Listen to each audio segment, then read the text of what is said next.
Agora ampliaremos esse debate a partir da perspectiva do sociólogo e da educação em prisões. Convido o professor mestre Everaldo Carvalho, sociólogo pela UFBA e mestre de educação pela UNEB, possui extensa trajetória como policial penal, professor, pesquisador, foi ex-diretor de várias unidades prisionais e é ex-coordenador da educação em prisões na SEAP. É autor de 2 obras literárias, como A Face Imaculada, Dilemas em Torno do Cárcere e A Mácula do Crime. Professor, mestre Everaldo, é uma alegria recebê-lo e a palavra é do senhor. Boa tarde a todos e a todas. A todos também, né, doutor?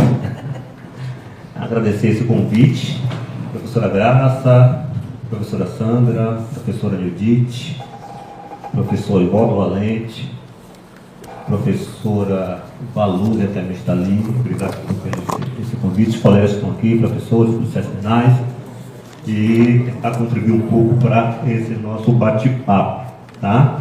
Eu acho que vou falar em pé, fica melhor.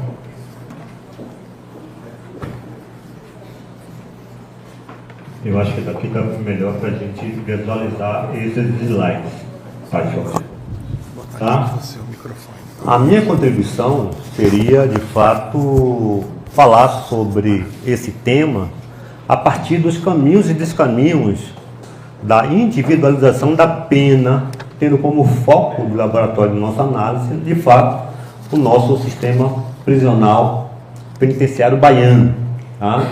E a partir daí a gente fazer algumas considerações e ver as contradições para que a gente possa, de fato, ter uma política voltada ao que o tema sugere e que é foco do nosso FINEPS para a gente fazer um trabalho interessante nessa área. Vamos passar mais um slide? Bom, o outro slide. Tá. Bom, na linha que falou a professora Alessandra, a ideia da evolução dessa ideia de individualização da pena, pensando em uma forma tripartite, buscando referência em Cesário de Beccaria, dos delitos e das penas, no entendimento de que a gente não pode ter que fugir da vingança, estabelecendo uma racionalização também para a área da punição, do poder de punir. E essa ideia inicia no legislativo, é lógico, né, compreendendo que você não pode ter uma punição à revelia da legislação. Então é necessário que você tenha uma racionalização para que cada delito, uma pena correspondente, e vai para o judiciário na figura do juiz processante, que vai, à luz da legislação e dos agravantes e atenuantes, discutir também essa ideia da individualização da pena, e fecha esse ciclo no executivo e no judiciário, e no judiciário, na figura do juiz da execução penal e do pessoal penitenciário, para que esse ciclo se feche, buscando aquilo que está relacionado com as CTCs, Comissões Técnicas de Classificação, não nesse olhar criminológico, né, lombrosiano, mas com a ideia do direito penal dentro da concepção das garantias de direito. O artigo 5º fala sobre isso. Os condenados serão classificados segundo os seus antecedentes e personalidade para orientar a individualização da execução penal. Aí entra o paradoxo. Nós estamos trabalhando com corpos rotulados, estigmatizados não históricos. Pensando aqui no ambiente prisional da Bahia, em Salvador, nós temos uma porta de entrada, que era o Centro de Observação Penal, que agora é a porta de entrada, mas de início o olhar é de pegar os dados dele, mas não se faz uma separação a partir de um referencial que sugere a lei da execução penal. E em contrapartida, esses indivíduos que adentram o universo prisional vão encontrar um ambiente já historicamente formulado, que é um ambiente onde você tem uma estrutura social montada, já que estamos trabalhando com uma estrutura naquilo que podemos chamar de sociedade dos cativos. Então vamos mostrar mais ou menos como é o desenho hierárquico de uma sociedade prisional do século XX e do século XXI. Vamos passando?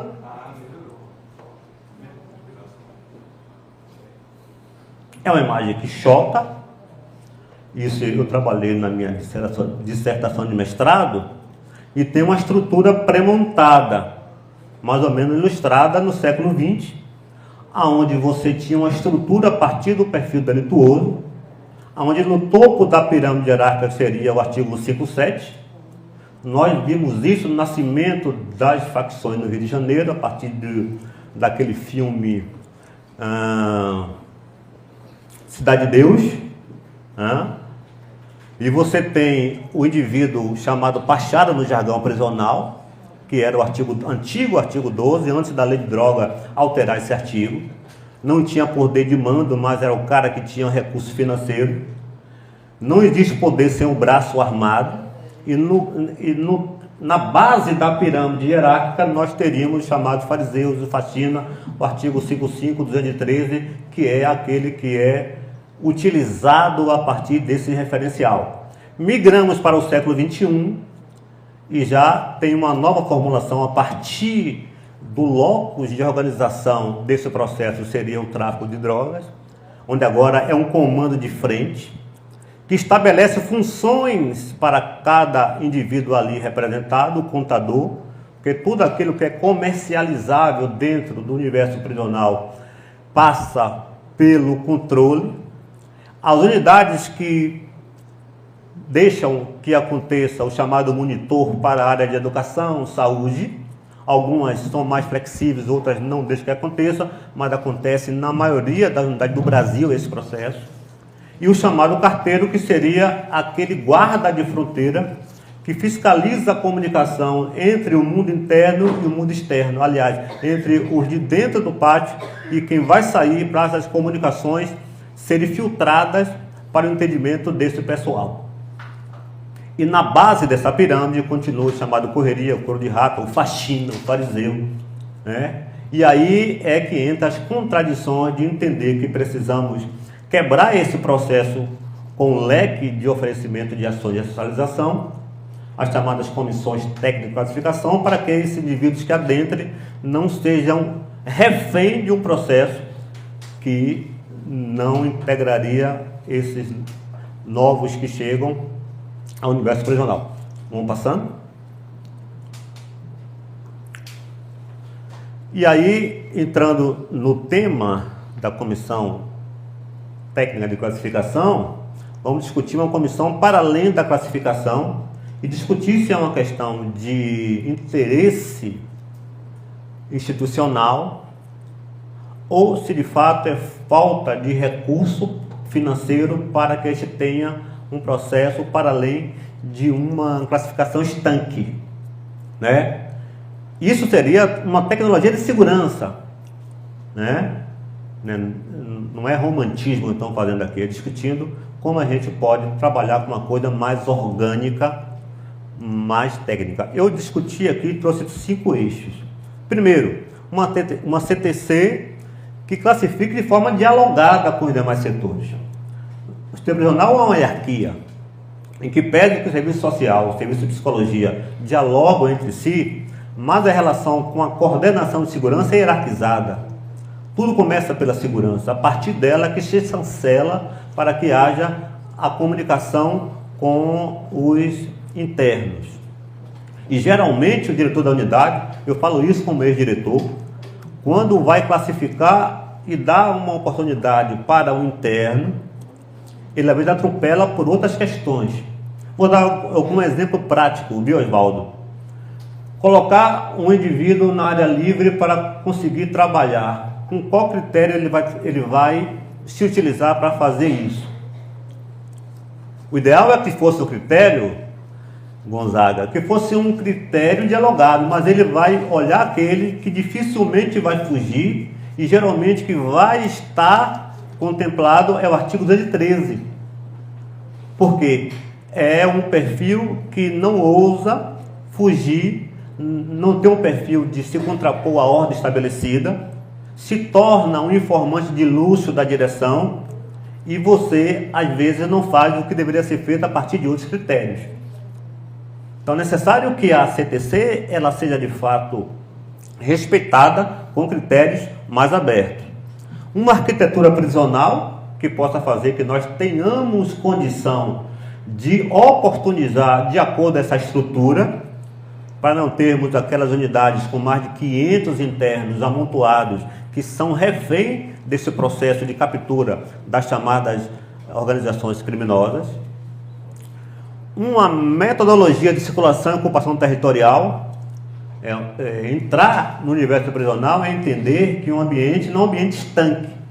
Nós temos minimamente 3 setores diferenciados. O pátio de convivência ordinário, onde todos estão no banho de sol. O chamado espaço alternativo, chamado roupas amarelas, que tem uma circulação mais limitada. E aquele roupas azuis que consegue circular mais e a partir daí ele tem condições de se inserir ao processo de trabalho, de educação, de qualificação, e a gente cria um desenho e um fluxo de que todos queiram chegar até a roupa azul. Mas para chegar à roupa azul ele tem que ter um perfil estabelecido. A pergunta que nós fazemos, de que maneira as CTC são ouvidas de forma impessoal e de que maneira esse fluxo é viciado por outros interesses. A qualificação do pessoal penitenciário, isso é lógico, né? Isso tem que ter uma qualificação que hoje nós vemos com o advento da Polícia Penal, a qualificação se restringe às questões de segurança e a questão de humanização, ela tem sido colocado para um outro momento e parece que há um engessamento da posição da qualificação desse pessoal penitenciário. E não podemos deixar de falar, por fim, que se não tivermos um cardápio de ações de ressocialização, tudo isso aí é letra morta. Porque uma medida que eu vou classificar, eu vou ver o perfil educacional e a vocação de trabalho desse indivíduo e não oportunizar, nós perdemos a briga para a estrutura que nós mostramos nos slides anteriores. Então é necessário que tenhamos um cardápio de ação que possa estar dialogando com o que foi extraído desse processo de escuta qualificado. Vamos passar? Eu trouxe aqui alguns exemplos de arquitetura prisional, né? Ali no meio estamos vendo o panóptico clássico de Bertam, né? A PLB no módulo 4 seria ainda o espaço que tem essa concepção, que está defasado. Nós temos a cadeia pública, que tem espaços que vocês conseguem seccionar para que todos não fiquem ao mesmo tempo no mesmo lugar, mas infelizmente esse processo de separação se concentra apenas para as chamadas facções, mas não por perfis outros que poderíamos utilizar. Preciso conversar de que maneira podemos utilizar a arquitetura ao serviço de um projeto de fato de inserção, não apenas para engessar e separar as chamadas facções. É o enfrentamento necessário a ser feito. E o espaço de horta que é preciso a gente pensar para o regime semiaberto, porque se não tiver essa vocação para o trabalho, também estaremos falando ao vento. Vamos passar? Aqui, aquilo que eu falei anteriormente, são os 3 espaços qualificados. Repare que o espaço de dentro dos roupas, cor de abóbora, os presos ordinários de banho de sol, todos estão lá. Quem está em cima na roupa amarela é um espaço fechado. E o roupa azul já está em um espaço mais amplo, aberto, e circula com maior facilidade e que não pode retornar para o mesmo espaço do que estão dentro dos pátios, para não haver nenhum confronto. E é preciso a gente entender que essa circulação é uma técnica que é realizada e é preciso fazer isso de uma forma bastante qualificada. Vamos nessa? Meu tempo, Oswaldo? Não tem tempo ainda. Deu tempo? Tem. E aí eu queria, em relação ao cardápio de ações de ressocialização, eu queria focar em um deles, porque de fato eu tenho me especializado nisso, do ponto de vista da remissão pela leitura e mediação de roda de leitura também. É interessante falar sobre isso, porque eu acho que é um foco para a gente poder explorar. Né? Quando a gente fala em universalização do ensino, é entender que o ambiente prisional não é um local, um locus tipo ideal para que a educação ela aconteça. Né? Não vamos esperar que vamos encontrar no universo prisional um ambiente favorável para a educação. Não. É nadar contra a maré. 1 hora aula nas escolas extramuros, 50 minutos diurno. À noite, 40 minutos. No universo prisional, vamos reduzir bastante isso. Por conta de que uma instituição que tenha o seu fluxo estabelecido, né? E nenhuma outra instituição concorre com a rotina prisional. Nem o médico, nem a defensoria, todos obedecem àquela rotina do ambiente prisional. E a educação precisa se encaixar nisso. E é por isso que a escola especial precisa pavimentar um caminho que possa ser interessante e aconteça no universo prisional. Eu tive em alguns outros estados com o projeto Mentes Literárias, em Florianópolis. Eu vi algo interessante. Quem tira o aluno para a sala de aula, Oswaldo, pela manhã, é o plantonista que está saindo de plantão. Então, às 7 da manhã já tem aluno em sala de aula, Valúcia. E aí você tem um espaço maior para que ele fique em sala de aula. E a alimentação dele já é colocada nas marmitas, para que ele não fique, quando chega às 11h30, que é o horário da rampa da alimentação, ele para tudo e fica focado em disputar a rampa com o companheiro dele de cela. Mas quando você já tem aquela quentinha na mão dele, ele fica mais tranquilo e com foco voltado para a sala de aula. Porque no ambiente prisional ele está na sala de aula já pensando nas outras disputas que ele tem e outros problemas. Ele não se desliga como um todo do universo que ele está. Então é necessário que a gente tenha algumas alternativas e aprenda com outros estados que têm novidades interessantes, até porque nós temos também novidades interessantes para compartilhar com os outros estados. Em relação à remissão pela leitura, vamos passando. Lembrando que a resolução 391 do CNJ, que já é uma adaptação de uma resolução anterior, de uma recomendação anterior, que virou resolução, fala da comissão de validação, aglia como sugestão, tá? Aqui embaixo, nós estamos falando aqui, todos já sabem como é que funciona a remissão pela leitura, né? 4 livros, um livro lido por mês, que dá 4 dias de remissão. O máximo é um livro por mês, 12 livros por ano, 48 dias. E aí ele pode concorrer, agregar essa remissão com as demais modalidades educacionais e de trabalho. Não é? E o que é novidade, que não tem na resolução, é a mediação. Roda de leitura não está adscrita na resolução 391, mas eu acho que é o elemento central. É como você trabalha com esse leitor para que não seja livro lido, mas livro lido e refletido, contextualizado e criando um direcionamento daquilo que nós entendemos como ressocialização e uma intervenção qualitativa na vida deles. Então a gente pode sugerir dentro das oficinas de leitura a ideia da temática de cultura da paz, cidadania, família, direitos humanos, alteridade. Tem um vasto leque de ideias interessantes que a gente pode estar implementando. Para terminar, vamos passando aqui. Aqui é o nosso projeto aqui da Bahia, que foi o projeto Virando a Página. Tivemos aqui o ministro que chegou até aqui para ver o nosso projeto lá em Barreiras.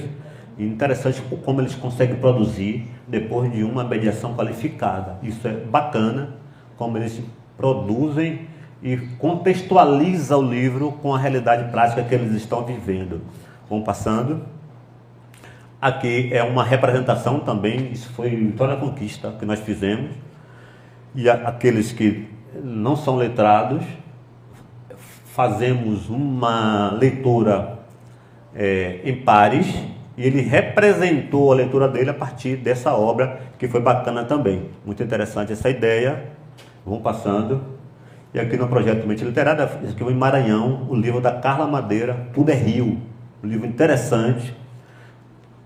Trabalhando muito a subjetividade feminina. A gente faz uma leitura qualificada, depois dá espaço para que elas possam falar e refletir sobre aquilo que eles colocaram. Vamos fechando. E aqui foi um projeto que fizemos em São Paulo, em unidade só daqueles que foram enquadrados em crimes sexuais. A conversa, a culpa, a ideia da mortificação do eu, mas a ideia de que eles não se enxergam como aquele que cometeu um delito, porque vira um pária. Admitir que é um estuprador vira um pária, tanto no ambiente prisional, pela facção, pela família, todos colocam como pária. Então, na conversa com esse público, é algo muito interessante e diferente. E conseguiram produzir um livro interessante que eles fizeram, chamado Assédio. Então, são possibilidades, Sandra, que o FINEPS tem muito a contribuir com esse processo educacional, para além da educação escolar, da educação seriada, nesses espaços aí. Fechando, Oswaldo, só fechando aqui com esse último slide, os descaminhos estão aí. Não podemos pensar em uma classificação congelada e não transversalizada. O peso muda, o perfil muda e o laudo continua o mesmo. E aí não adianta isso. Se o Estado não vai setorizar, a facção vai fazer. A facção está lá disputando e ele é polarizado. O discurso da facção, para se integrar a ela, e a gente traz ele para o nosso lado, ele muda o discurso. E ele é polarizado. Eu tenho que me integrar com esse grupo, senão eu vou ficar só. E para eu ter uma oportunidade, eu tenho que me descolar desse grupo. Olha que polarização. Ele vai para onde? Quem garante algo para ele quando ele sai do presídio? Se não a facção, já que o Estado não garante. Então, isso é interessante a gente discutir. E o caminho, entendendo isso, que a CTC classifica o sujeito, a arquitetura separa adequadamente, o policial capacitado acompanha, e a educação tem que ter um projeto de fato que mostre a ele algum horizonte para além das armadilhas que nós já conhecemos quais são. Essa é a minha contribuição e obrigado aí pelo tempo.